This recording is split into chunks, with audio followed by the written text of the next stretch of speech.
My seventh grandmother on this side, Marie Anne Therese de la Grande-Terre. She is from the Chitimacha Nation, and they are a federally recognized tribe in Louisiana. So this is a man who was born enslaved. He sued for his freedom. He wins. He manumits his own daughter. I have the real documents, and on all of them it says Noel Kandi at MC, free man of color. I can't tell you, this might be one of them, how proud it makes me to see this document and just knowing like this man's trajectory of his life, how his choices affected me. So I want to introduce you to some of the ancestors. Hi, I'm Danielle Romero. Thank you so much for being with me here on my channel where we talk about American identity and family stories. Before we jump back, come join me over at Patreon. Put a lot of information, deep dives, we can chat. You can send me a coffee at coffee.com/NYTN13. I don't take sponsors on my channel, but I did find out that I can do affiliate stuff with Rakuten, who I love. You can get cash back on literally anything you buy, including upgrading your Ancestry.com subscription. And if you use my affiliate link, you get $50 and it's awesome. So let's jump back into the video. We're gonna keep going with some chill videos where I am diving into my family tree with you. And the last couple videos I did part of my Choctaw heritage, and then I did my dad's side, some Southern Italian immigrants. And today, I actually don't know what we're gonna do. I think what I wanna do is one of my Creole sides is actually connected to the Chitimacha women that was stolen by French soldiers in Louisiana. Let's do that one. Let's jump into that. So I'm gonna zoom out. So we went on my, let's see, here's my great-grandmother, Lola. And let's zoom in on her a little bit. So we did her mom's line about 2 videos ago. She has Choctaw ancestry. She has a lot of different things going on there. Her mother, Julia Victoria Simon. But we're gonna do Lola's dad today, at least part of it. Her mom's side really has a lot more Texas, Mexico heritage, but Lola's dad's side is just Louisiana territory, basically, and it's crazy. So I want to just introduce you to them and we'll see which way this goes. But my great-great-grandfather, Alphonse, he was born in Campti, Louisiana, in Natchitoches Parish. And he was born in 1875, so just 10 years after the Civil War. And when he was born, well, let's go to the 1880 census. So he was 5 years old, about 5 years old. He was listed as mulatto, and his father's name was Alphonse, so he's named after his dad. And his mom, Lola, actually got her name from her grandmother. It is listed here as Lodiska, but it's really like Lodosacia. It's a crazy name. It's a crazy name. And so you can see here, all of the Perots are here. I like looking at the real documents. It's nice. So this is from 1880. Isn't that crazy? Isn't that crazy? So occupation for Lola's grandmother, keeping house, father, farm labor, and my family did a lot of farm work. A lot of farm work. The 1900 census, it was the year Lola was born, but she didn't show up on the census yet. And here he's censused as Black, and he's married to Victoria, my great-great-grandmother, and Victoria Perot. So Alphonse's dad is Alphonse, okay? We actually have a lot of Alphonses. I have great uncles named Alphonse in New York. And so he was born in 1838. He was actually recruited to join the Confederacy. He and his brother Joseph, there's a lot of documents and write-ups about them. I actually did a video about that. They were supposed to be digging ditches, like labor. These are freemen of color at this point. He's actually the grandson of enslaved people. So, really interesting, complicated story. His brother Joseph did not pass the medical examination to do the hard work of digging ditches in Shreveport. Alphonse, I believe, passed that and went on to be a ditch digger, basically. So what I really want to do, though, is I want to introduce you to some of the ancestors. I want to talk about how this ancestor of mine, who was recruited to be a ditch digger in Shreveport as a free man of color during the Civil War, he's actually the grandson of enslaved people. So his mom, here is Marie Felonize Kandi, and Marie's story is incredible. when she was like 6 or 8 years old, I can't remember, her father, Noel Kandi, he sued for his freedom and won, but his daughter was still enslaved. And so he saved up money and paid off in 2 installments to free this girl. And I have the actual record where he signed to buy his daughter's freedom to manumit her.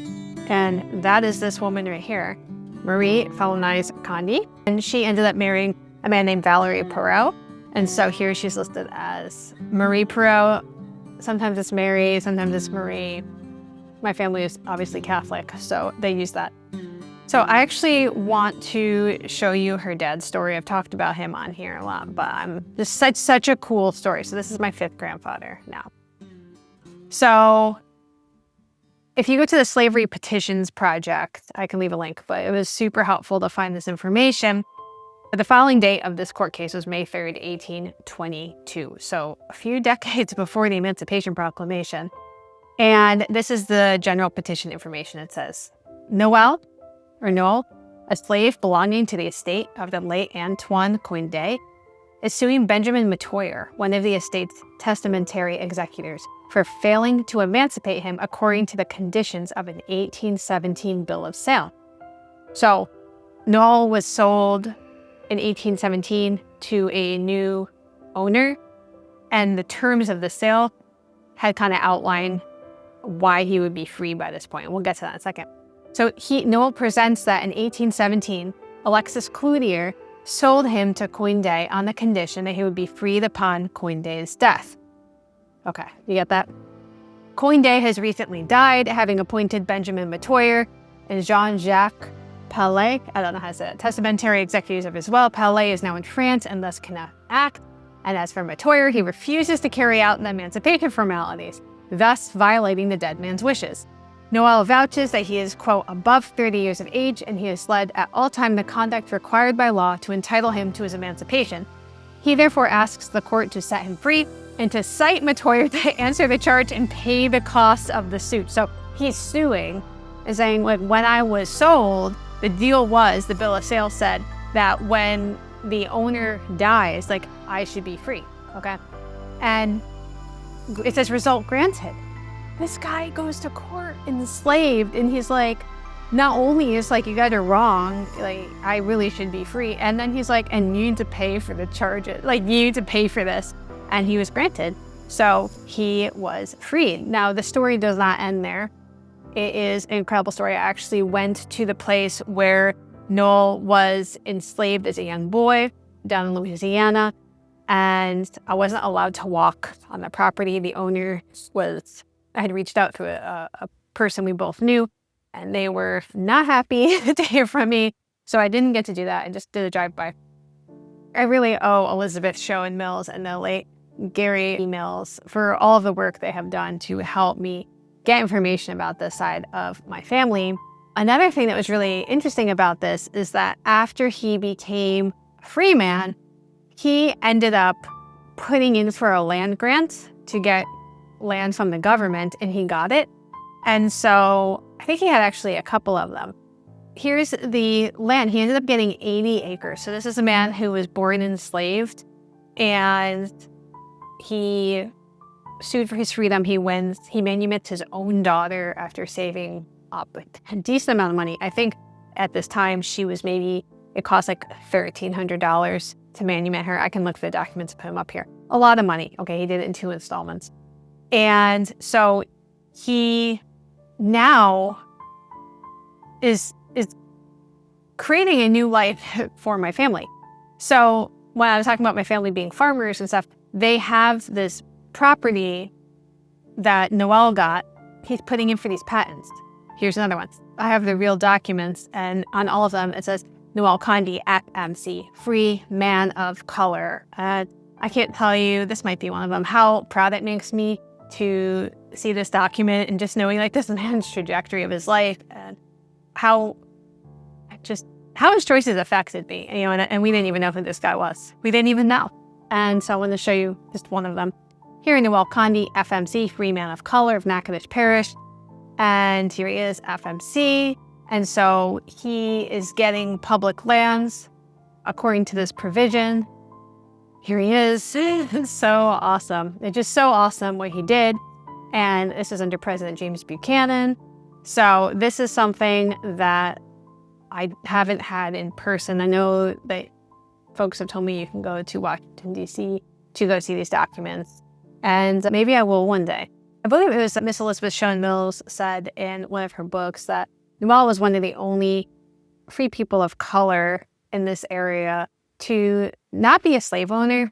Now, he did end up having to manumit his own daughter and stuff, so I think he had to buy her and then free her, right? So like he technically owned her, but not in the sense that we're talking about. I think it was more in the following the legal restrictions of how that would work, that you would have to purchase someone and then free them, right? So those documents were incredible. And if you are looking for information on your family that may have been free people of color, maybe enslaved in Louisiana, I have a couple of places that you can look at. I can leave a link to that in the description below. And so Jules, though, even though I don't think it's on here, but he was owned for a while by Alexis Cloutier, and part of the list when Cloutier died was listing out all the property of the estate, and he's listed there. It says his name, and it says Negro, 13 years old. And what's interesting, though, about that, again, that designation, when you see that, you may have a certain idea, but actually Noel was the son of Condi and an enslaved woman. Like, this is how this usually shook out, right? So, they're calling him a Negro on there, but he truly is a mixed man already, and that's why later he's considered a free man of color, because his dad was the enslaver. And that is not everybody's story when you have these mixed situations, but it happened a lot. It also happened a lot. And was it consensual? I don't know. How consensual can something be if somebody owns everything about your life? Like, I don't know. I don't know how that goes. I don't want to read into it without knowing for sure. But what I do know is that is his origin story. And so his mother was actually the daughter of Coin, which, if you're from Louisiana or you have Louisiana heritage, huge figure in the Creole community, right? I don't have a lot of information on her on this tree. I just have, Noel is her son, her legal son, and so he was born enslaved and ends up getting sold away from his dad's family into another family under the agreement that when his biological dad passed away, that he would be free. So it was pretty crazy to dive into this part of the story. There are some pictures of people.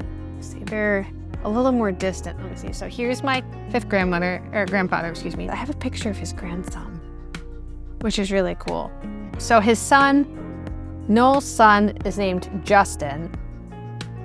It says Justin, but his name is Justin. And then he has a son. And I saw this picture. I just thought it was really cool, though. So he was named after his grandpa, Noel. So at this point now, there's a lot of multi-generationally mixed people. You're bringing in the Meziers, Lebrun. These are families from the area where my family lived, Campti, Louisiana, Natchitoches Parish, Louisiana. Multi-generationally mixed families. But I just thought this was such a cool picture. I always like this picture. So this would be Noel's grandson. So they say he's a first cousin 5 times removed. It's kind of crazy. But I just love these old pictures. I think they're absolutely wonderful.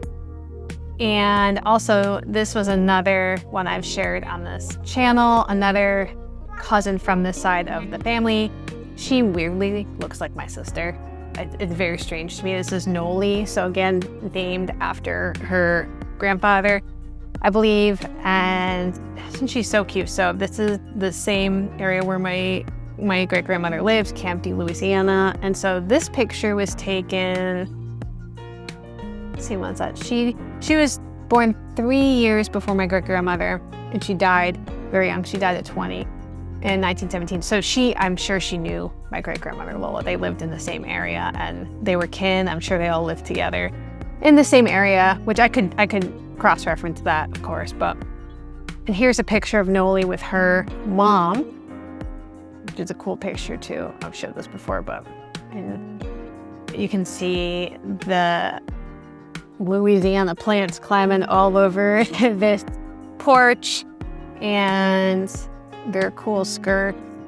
Just so awesome. These pictures are so incredible, and I like to think about what was going on in the background while these pictures were being taken. People are yelling, laughing. You know, you only get one shot at taking the picture. It's not like today where you can go through take 50, you know, pick the best one. Somehow there's still not a good one though when you do that, which I always think is crazy. So the Kandis are a side of the family. My Kandi relative, though, Noel's daughter, married a Perot, and the Perots have a really also very long history in the United States. I do want to jump up to the Chitimacha ancestor there. I believe it's on the Perot side. So I'm going to jump up. This is my 7th grandmother on this side, Marie Anne Therese de la Grande-Terre. She is from the Chitimacha Nation, and they are a federally recognized tribe in Louisiana. They actually have a reservation there. They don't let you unroll. I know I'm connected to the side, and so the story for this, they may actually have someone tell the story better than I can. In 1700s, a man who was traveling from Natchez was attacked by Chitimacha Indians, and so Saint Denis attacked the small Chitimacha village in retaliation while they slept and killed the men and took the women and the children, and they were sold as slaves in Mobile. Marie Anne Teresa de la Grande-Terre and her sister Jeannie, my ancestors, were 2 of the young Chitimacha girls that were taken and then sold. And my ancestor was bought by a French soldier named Jacques Goudon de Nantois. I didn't take French, so I don't know if I said that right. And then she got a Christian name, Marie Anne Teresa. And the de la Grande-Terre was a Chitimacha thing. It was kind of like a thing they added onto the names. It means of the big land. And her sister was bought by another French man, and they moved to the fort at Natchitoches, Louisiana. And so this is the beginning of how I can trace at least this part of my Creole line, the paternal Creole line on Louisiana, or in the Louisiana side. And these are some of the founding families of the Black Lake community. This is where the Lola's dad's side was really from. And so it was really cool to be able to find that everybody is really linked to this woman from that area. It was just a really cool story. Cool in the sense of, not like that was a really nice story, but just how many terrible things and good things and awful things and difficult things your ancestors had to go through. And you're the result of that.